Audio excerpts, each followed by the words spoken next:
warahmatullahi wabarakatuh. Jumpa kembali dengan saya di Jatin Studio. Kali ini saya akan melakukan penelusuran di makam Panji Laras. Saya akan bersama tim supranatural dan paranormal akan menjelajah dan menelusuri setiap area pemakaman Panji Laras. Seperti yang kita tahu, makam Panji Laras berada di daerah Magetan, tepatnya di Jalan Mangkubumi, Polagan, Sampang, Madura. Saya bersama tim akan melakukan penelusuran secara gaib apa saja yang ada di sekitar makam Panji Laras. Konon di makam Panji Laras ini disebutkan oleh para ahli supranatural bahwasanya ada banyak penampakan. Sekaligus di sana juga ada beberapa pusaka-pusaka yang sangat sakti. Selain itu, ada juga beberapa harta karun seperti emas dan beberapa benda-benda mustika yang sangat diyakini memiliki nilai kesaktian yang tinggi. Selain itu, ada kuda terbang yang merupakan piaraan Panji Laras, dan juga ada seekor naga bersisi emas yang berada di kawasan area makam Panji Laras. Bagaimana sejarah dan ceritanya? Kita bongkar semuanya secara mistik, secara gaib bersama tim supranatural. Tim ini merupakan tim yang sudah berperan dalam pemugaran wilayah area makam Panji Laras sehingga berubah seperti ini. Semoga video ini akan menambah wawasan dan menambah referensi bagi kita semua. Maka bijaklah setelah menonton video ini. Semoga video ini bermanfaat. Jangan lupa like, comment, share di channel ini. Oke, silakan menonton video ini. Kami memasuki area pemakaman Panji Laras melalui pintu gerbang yang terbilang sangat sempit. Ada beberapa hal yang perlu kita kaji dari pintu gerbang yang sempit tadi. Di sini tertulis deskripsi tentang buyut Panji Laras. Yang tertulis di sini adalah cerita legenda yang sudah beredar di kita. Sebelum memulai penelusuran, kami melakukan ritual terlebih dahulu untuk memohon izin untuk melakukan peliputan, pengambilan video, dan mendatangi beberapa lokasi tempat-tempat istimewa yang kami anggap sangat penting di sekitar area pemakaman Panji Laras ini. Dan kami berharap tidak akan terjadi sesuatu yang tidak kami inginkan.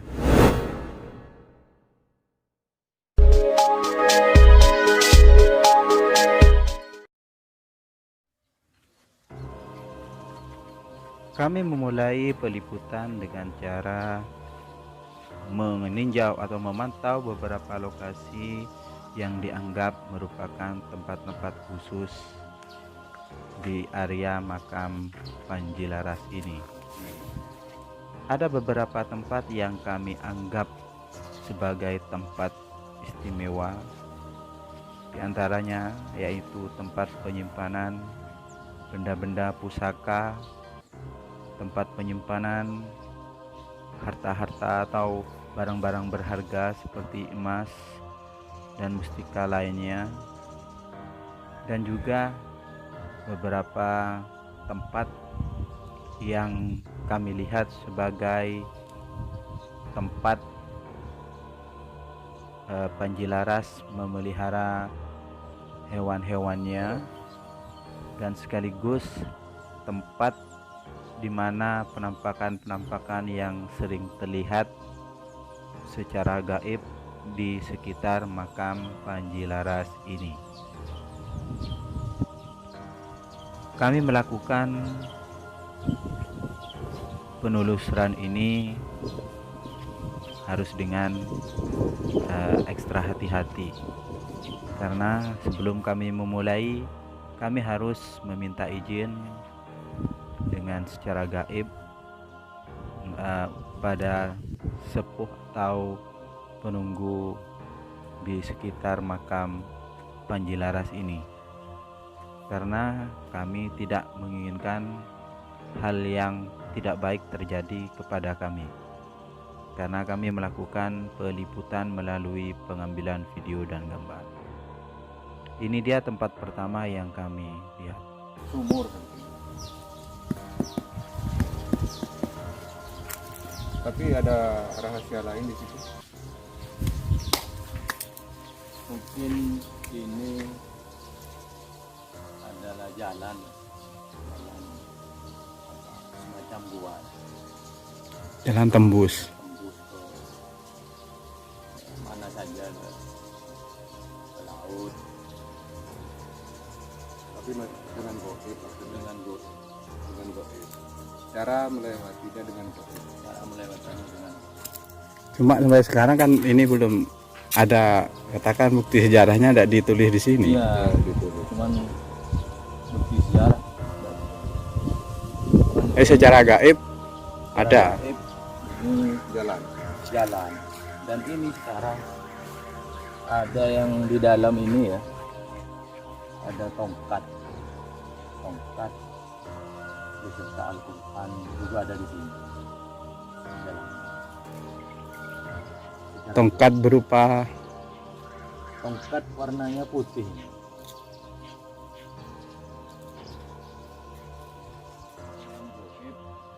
Ini berbentuk kawedan. Sebetulnya berbentuk kawedan. Bagian sisi utara adalah belakang. belakang, Dapur. ini bagian belakang. Belakang. Anggaplah dapur. Dan mungkin di sinilah terletaknya adanya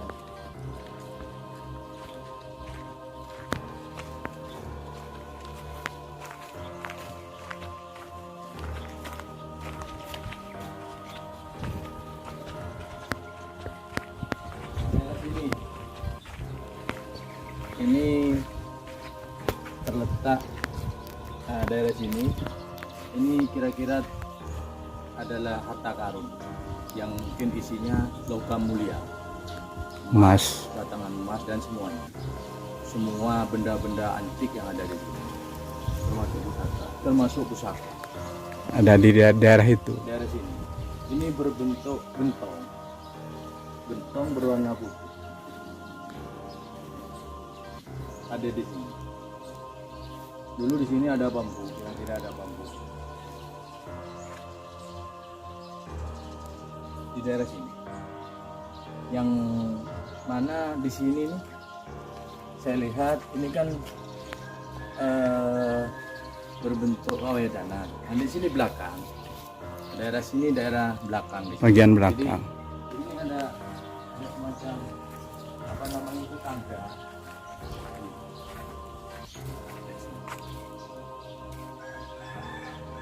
Tangga pesanggerahan. Tangga pesan. Jadi berbentuk batu dan tangganya sampai ke sana. Dari belakang. Jadi tampak dari depan yang sana. Bagian depan di sana. Bagian depan. Di sini bagian belakang. Nah, di sini ditunggu oleh naga, ular, seekor ular yang berbentuk naga Bentuk ularnya Dan bersisi emas. dan bersisi emas. Yang kadang hanya 5.000. biasanya bergerak-gerakannya dari mana ular? Pergerakannya dari sebelah selatan pintu itu,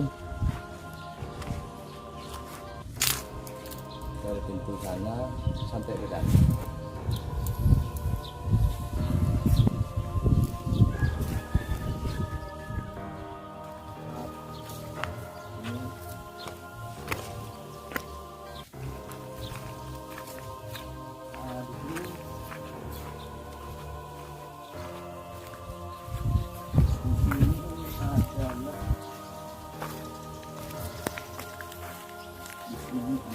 penasehat, seorang kiai penasehat dari Panji Laras. Makamnya Gurunya ya, guru spiritual. spiritual. Kalau menurut saya seperti ini, karena ketika bertanya di dalam goibnya seperti itu. Dan ini adalah sumurnya kiai ini. Ketika dia mau berguru, disitulah harus mandi di situ dulu. Ada air ini. Masih ada air. Masih ada air. Nah, menurut ceritanya, yang mandi di sini adalah nanti sifatnya kekebalan. Untuk kekebalan. Kekebalan. Nah, sumurnya untuk kekebalan.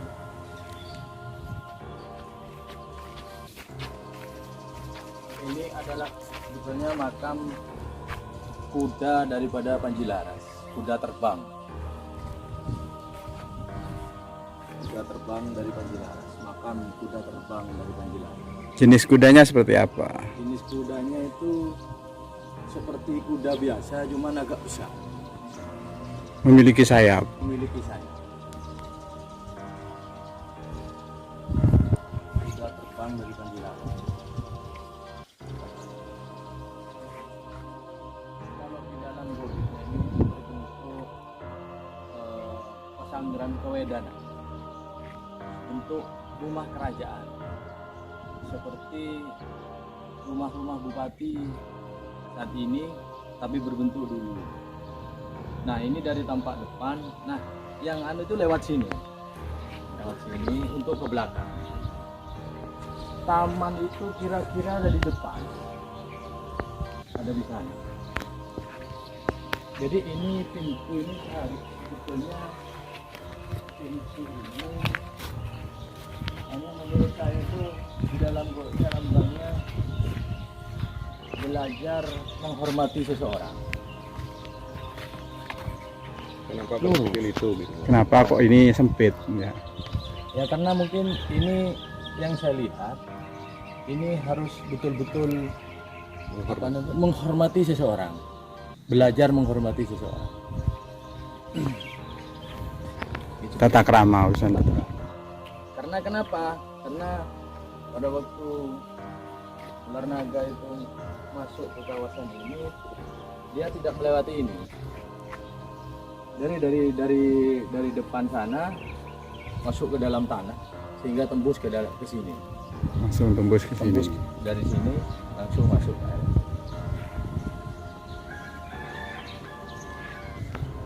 Sekarang posisi benda-benda berharga misalnya tombak daerah mana? Nah, kalau tombak ini ada di sini. Ini ada pesanggeran, ini ada di atas ini. Semua tombak yang ada yang dinamakan tombak Aji Sugoro ada di sini. Di dalam ini ada. Ya. Tombak Aji Segoro itu gunanya apa? Tombak Aji Sugoro itu sebetulnya penangkal. Ini kan air laut sebetulnya nyampe ke sini. Karena mungkin ada tombak itu, air laut bisa ditangguhkan sampai ke selatan. Karena di sini posisinya menurut Latin. gaibnya ini adalah kota Sampang. Kota Sampang.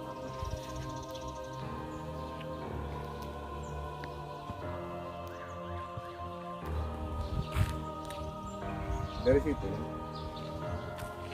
Iya, iya, daerah sana. Kian Santang itu. Kian Santang itu sebetulnya apa namanya itu? Dia itu pemilik apa namanya itu? Yang perewangannya ular-ular. Kian Santang.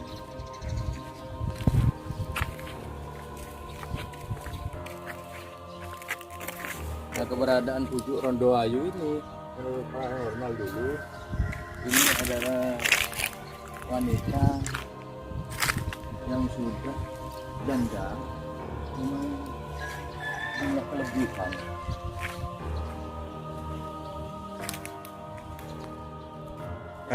Tentang pintu gerbang ini bagaimana? Berarti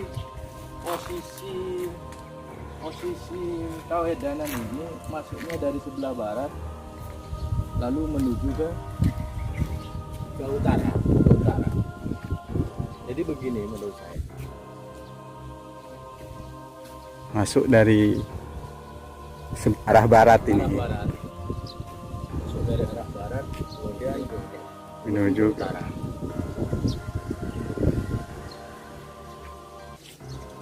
dan ini bukti sejarah peninggalan. Nah, di sini ada gambar keris. Ini merupakan bukti sejarah peninggalan Panji Laras. Dan di sini ada gambar. Dan itu ada. Dan ini sudah tidak terlihat. Nah, ini ada gambar. Itu ayam itu. Jadi gambar ayam. Iya, gambar ayam.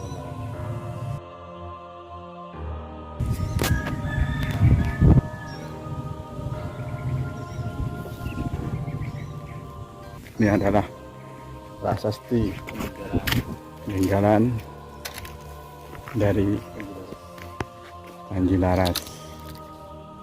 Ini ada tanah berbentuk mendalam, itu agak jerok ke dalam. Apakah ini termasuk kolam, kita tanyakan. Kalau ini bagaimana ini yang ini?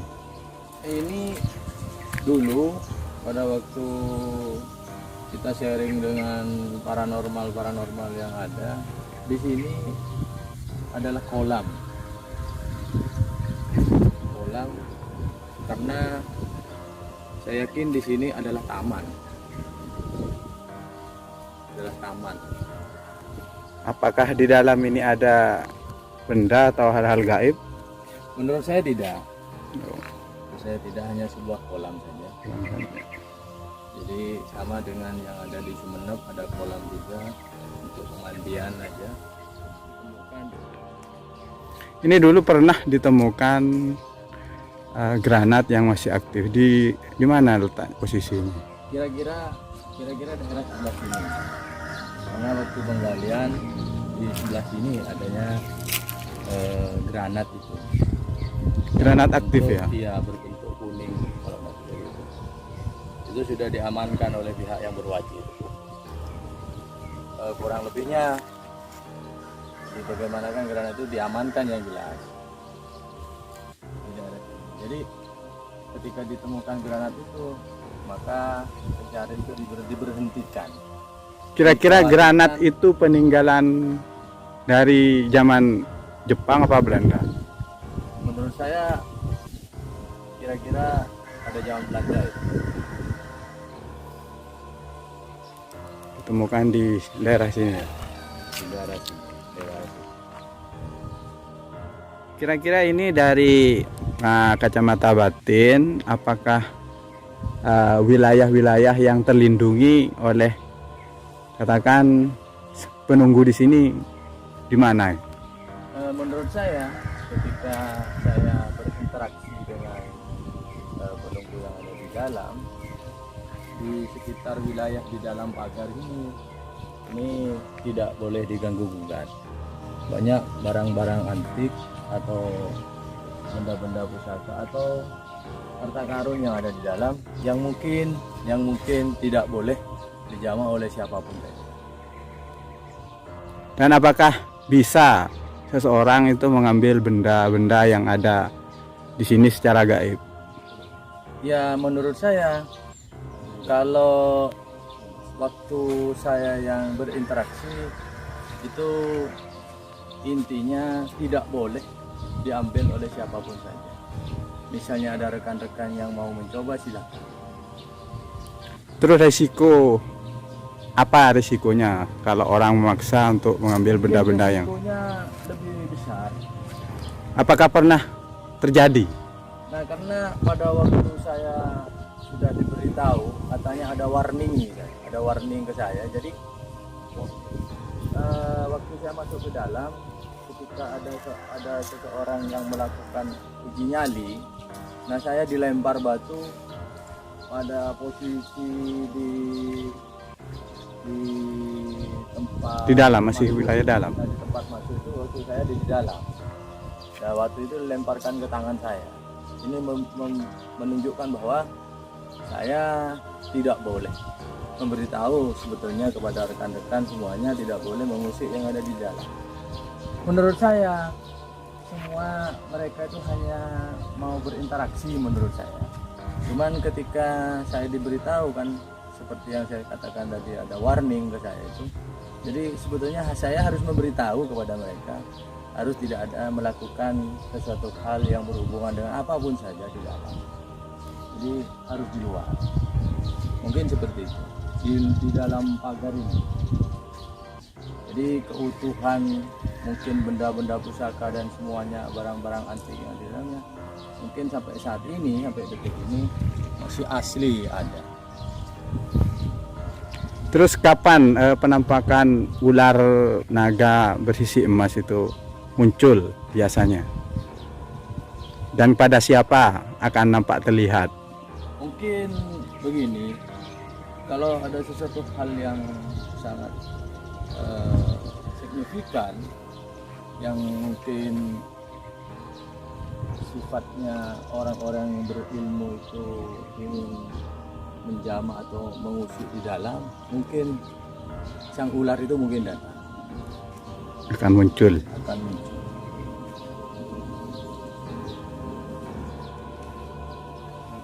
Itu Panji Laras itu kan nama yang dikenal oleh masyarakat.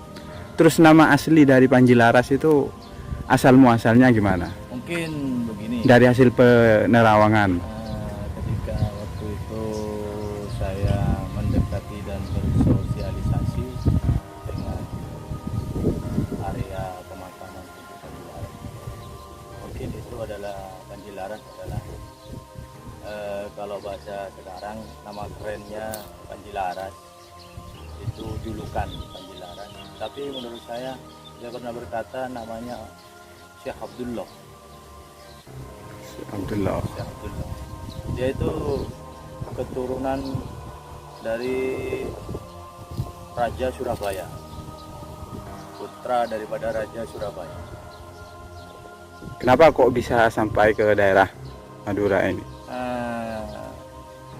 Dia itu pernah, istilahnya dia itu musafir yang keluar dari area sana itu, sehingga nyampailah di sini. Mungkin pelarian atau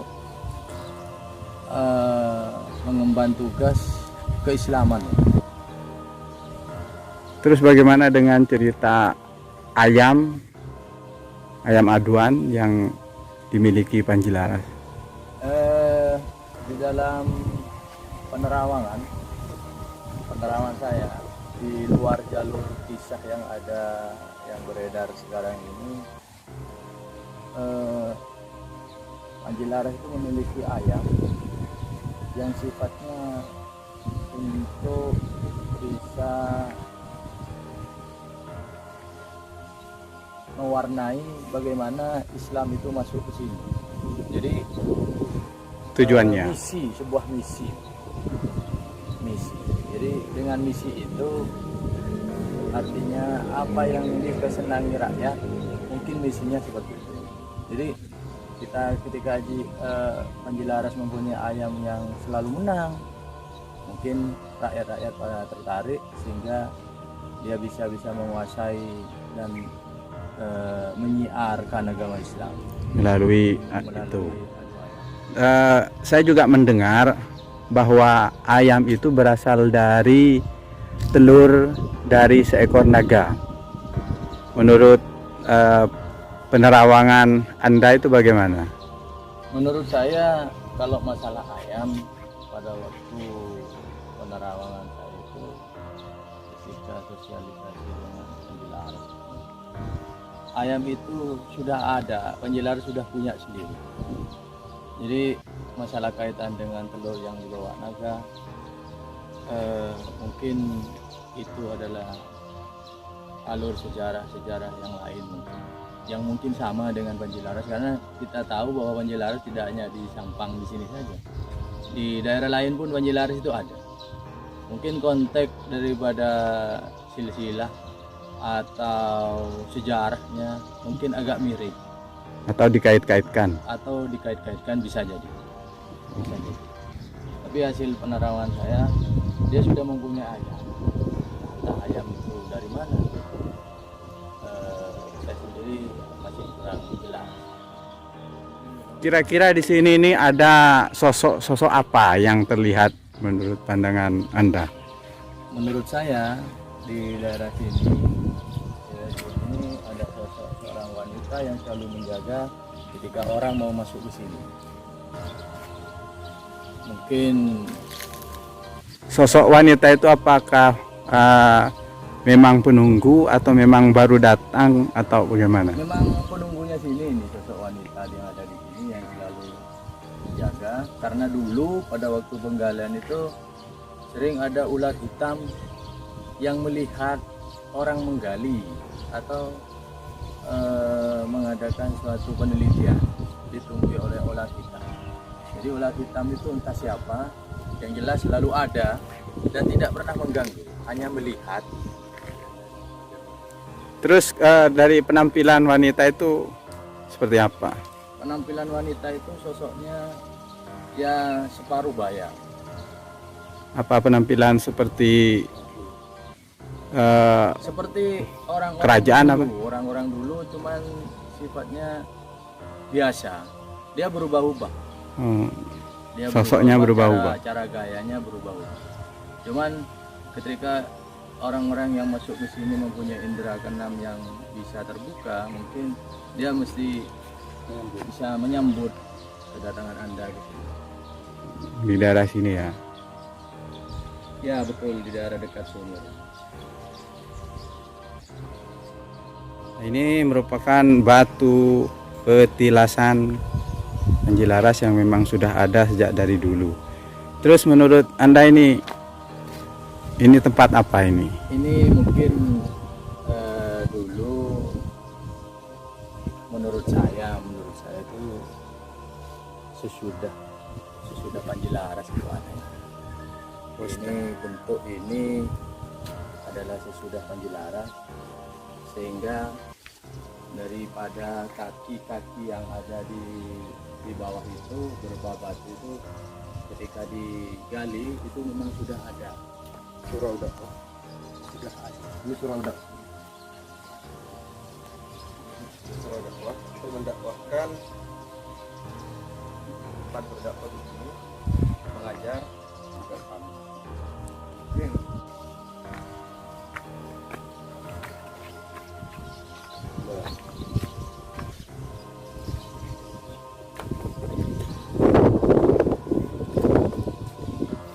Ini sumur, salah satu sumur penemuan di area makam Panjilaras.